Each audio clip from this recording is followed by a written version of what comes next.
얘들아, 안녕. 선생님, 생물 선생님이고, 수업 시간에 말했듯이 우리가 2학기부터는 이렇게 선생님이 직접 집에서 핸드폰으로 영상을 찍어서 여러분한테 보여드리도록 하겠습니다. 우리가 2학기 때 배우는 단어는 항상성과 건강이라는 단원이죠.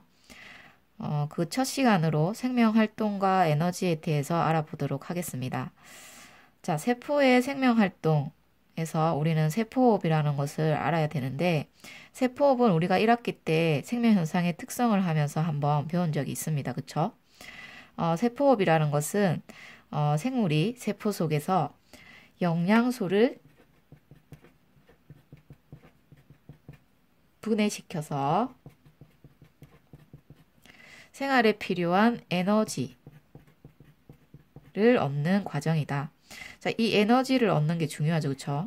이 에너지가 있어야 생물이 생활을 할 수가 있으니까. 자, 그럼 세포호흡은 어디에서 일어나느냐? 우리가 세포 소기관을 배운 적 있습니다. 그쵸? 거기에 미토콘드리아라는 걸 배웠는데, 이 미토콘드리아에서 세포호흡이 일어납니다.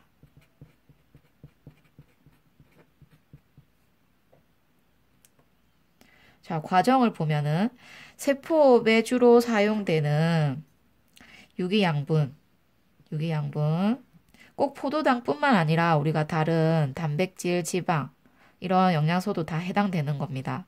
그래서 이 유기양분을 우리가 호흡을 통해서 공급된 O2, 산소랑 함께 미토콘드리아에서 분해가 되면은 CO2, 그 다음에 H2O가 생기는 거. 이거를 우리가 세포호흡이라고 합니다. 자, 아래에 그림을 보면은 동물 세포가 나와 있죠. 핵도 있고, 그 다음에 우리가 배운 골지체, 아니, 이거 소포체, 그 다음에 골지체, 그 다음에 미토콘드리아, 이렇게 있죠. 이 미토콘드리아에서, 포도당과 산소가 들어가게 되면, 이게 분해되면서 CO2와 H2O가 생기고 제일 중요한 거 에너지를 얻어야 되겠죠. 그쵸? 이 에너지는 일부는 ATP라는 화학 에너지에 저장이 되고 일부는 열의 에너지로 방출이 됩니다. 자, 위에는 우리가 세포호흡이 일어나는 분자식을 써보는 건데 포도당 이 산소, 그 다음에 물과 함께 들어가서 이산화탄소와 물로 완전히 분해가 되고 여기에 에너지를 생성하는데 일부는 ATP에 저장이 되고 일부는 열 에너지로 방출이 되더라. 됐죠? 자, 더 정확하게 우리가 분자식을 써보면 여기에 6이 들어가고 6, 12 이렇게 되죠. 이 분자식을 그대로 뭐 외워가지고 이거를 뭐 써라 이런 문제를 내지는 않습니다. 대신에 우리가 미토콘드리아에 어떤 물질들이 들어가서 어떻게 분해가 되고 뭐가 발생하는지 이거는 알고 있어야 되겠죠. 그쵸? 자, 세포호흡의 에너지 효율 봅시다.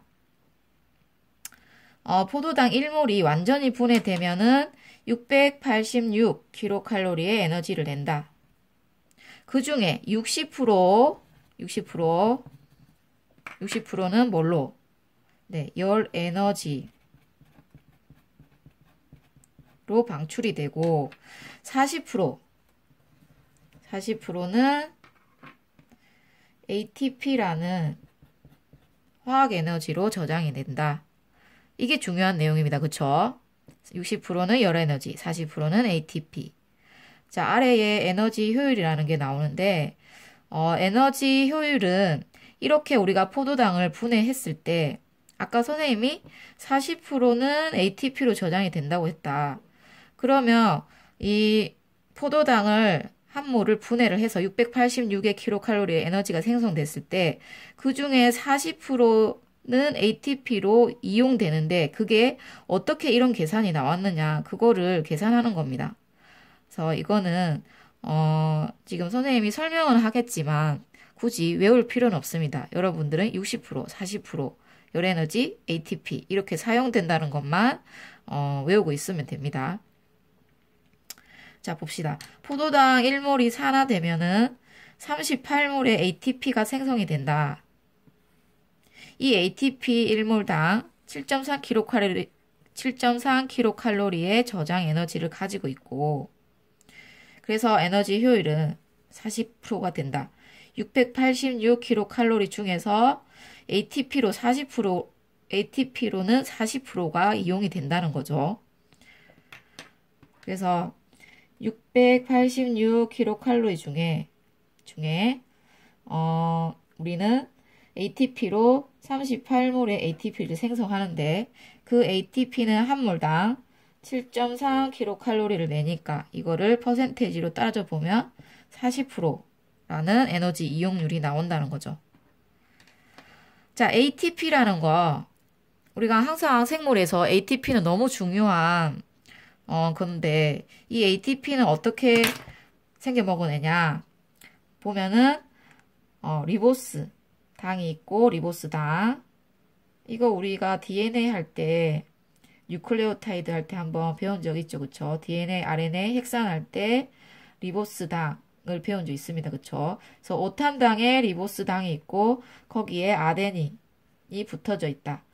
또 거기에 3개의 인산이 붙어져 있는 이러한 구조 이거를 우리가 ATP라고 하는데 이름을 잘 보면은 아데노신 트리포스페이트라는 단어가 있고 그거의 약자가 우리가 ATP가 되는 건데 아데노신이라는 건 뭐냐? 아데노신은 이렇게 아데닌하고 리보스 이만큼을 우리가 아데닌이라고 하고 포스페이트는 우리가 인산을 얘기하죠. 그쵸? 그 인산이 3개가 있으니까 이 트리는 3을 의미하죠.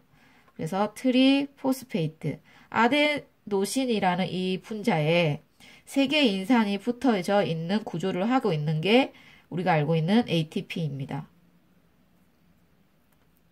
자, 그리고 중요한 것은 아까 ATP가 1몰당 7.3kcal의 에너지를 저장하고 있다는데 어디에 저장하고 있냐? 여기 인산과 인산 간의 결합 여기에 7.3kcal를 저장하고 있죠. 그래서 각각의 인산과 인산 간의 결합에 우리가 7.3kcal의 에너지를 저장하고 있더라. 자, ATP를 분해하게 되면은 왜 분해하느냐? 이 저장한 7.3kcal의 에너지를 우리가 써서 생명 활동을 하기 위해서죠.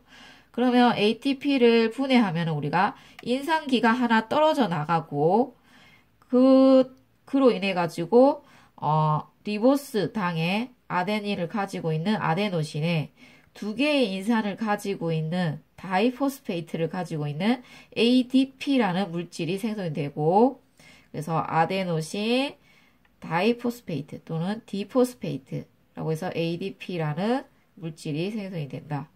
그래서 이거는 떨어져 나간 무기인산. 그 과정에서 우리는 에너지가 생성이 된다. 자, 옆에 ATP를 설명한 것을 한번 읽어보도록 하겠습니다. ATP는 아데노신 3인산으로 아데노신에 인산이 3개 결합한 것. 그래서 인산과 인산은 고에너지 인산 결합을 하고 있다.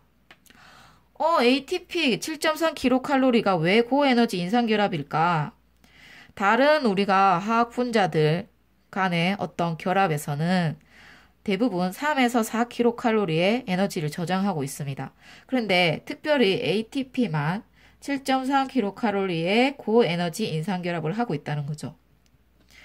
자, 그래서 인산 3개를 가지고 있는 ATP는 에너지를 저장하고 있는 물질인 거죠. 그쵸? 자, 여기서 ATP가 인산을 한 분자 떨어뜨리면서 방출되는 에너지를 세포가 생명 활동에 이용한다. 우리가 이 에너지를 생명 활동에 이용한다. 인산을 한 분자 떨어뜨리면서 인산 두 개를 가진 뭐가 된다고? 네, ADP가 된다. 자, 마지막으로 세포호흡으로 방출되는 에너지의 일부를 가지고 ADP와 인산을 결합시켜서 그러니까 이렇게 반응이 거꾸로 일어난다는 거죠. ATP를 합성함으로써 세포호흡의 에너지를 저장하게 된다. 그래서 필요할 때마다 이것을 다시 ADP와 무기인산으로 분해시켜서 우리는 에너지를 쓴다. 그리고 다시 내가 뭔가 물질을 영양소를 분해해서 생기는 그 에너지를 다시 ADP와 무기인산을 고에너지 인산결합을 형성하면서 그 에너지를 저장해 놓는 거죠. 자, 그러면 이렇게 우리가 만들어낸 에너지 어떻게 이용을 할까? 첫 번째, 근육 수축에 이용을 한다. 자, 우리가 나중에 근육 수축에 대해서 더 자세히 배울 건데 그때 ATP가 정확하게 어떻게 사용되는지 얘기를 하겠지만 근육은 수축과 이완을 할 때 우리가 이 근육 섬유들이 서로 결합을 하면서 수축과 이완이 일어나는데 그때 우리가 에너지를 쓰게 됩니다. 근육이 수축하는 기계주 운동을 할 때 에너지를 소모하게 된다. 자, 여기까지 다 이해했죠?